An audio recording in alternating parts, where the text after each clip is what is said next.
So, I was on this epic road trip, right? Just me, my trusty old car, and a playlist that was pure fire. The plan was to visit my grandma who lives out in the countryside. A place I hadn't been to in years. I punched her address into my phone's GPS, cranked up the tunes, and hit the road. Everything was going smoothly for the first couple of hours. The sun was shining, the snacks were plentiful, it was perfect. But then, things started to get weird. The GPS, which I'd nicknamed Gary, started giving me some really strange directions. First, it told me to make a U-turn on the highway.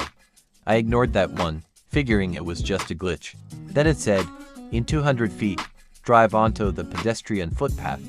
Okay, Gary, that's not happening. I started to think maybe my phone was possessed or something. I was getting a little annoyed but also kind of amused. I mean, who codes a GPS to be a public menace? I decided to just follow the road signs, old school style. But every turn I made, Gary would recalculate and try to send me on another bizarre detour. Turn right into the farmer's market. Merge with the flock of sheep ahead. I was starting to wonder if this was some elaborate prank. I pulled over to restart my phone, hoping that would fix it. When it turned back on, the map looked different. The roads were gone, replaced by what looked like a hand-drawn forest. And then Gary spoke again, in that same calm, robotic voice. In 500 feet, turn left into the wardrobe. I literally laughed out loud.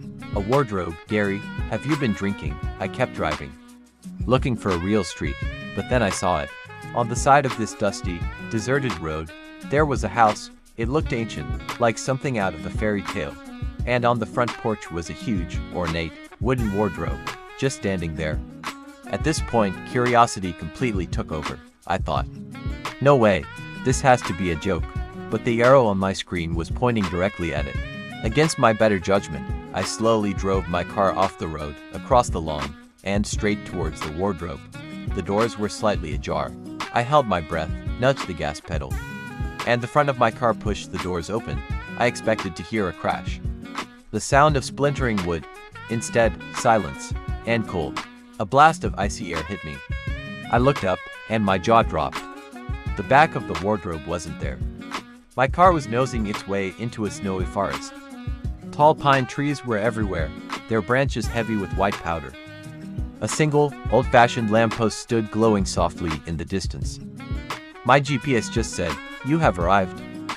So, anyone know the way back from Narnia?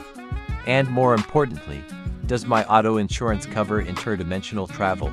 I have a feeling I'm not making it to Grandma's for tea. Don't forget to like and subscribe.